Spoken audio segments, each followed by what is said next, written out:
Dernier préparatif avant l'ouverture du Solar Décathlon 2014. C'est à Versailles, sur le site des matelots, que les 20 équipes représentant 16 nationalités différentes montent depuis le 16 juin leur prototype de maison solaire.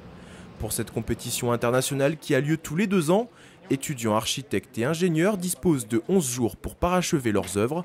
Alors pour que tout soit opérationnel le jour J, les équipes travaillent jour et nuit d'arrache-pied, souvent au détriment du sommeil.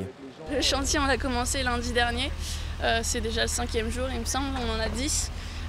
On est sur un système de 3-8, donc 3 équipes. On tourne, moi je suis du matin, il y en a qui sont de la nuit, c'est un peu difficile pour la nuit parce qu'il fait moins chaud.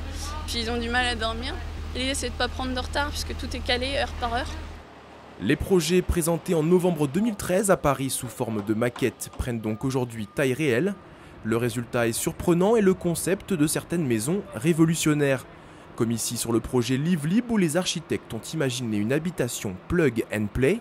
Sous forme de capsule mobile et interchangeable, une maison individuelle ou un bureau viendrait se connecter au hub à l'instar d'une clé USB sur un ordinateur.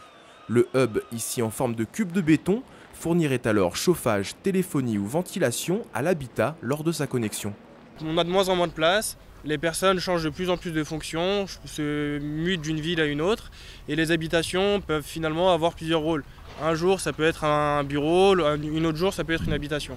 Finalement tous les logements actuellement à Paris qui sont utilisés pour du bureau et qui restent vides pourraient être utilisés si ils sont construits selon ce principe.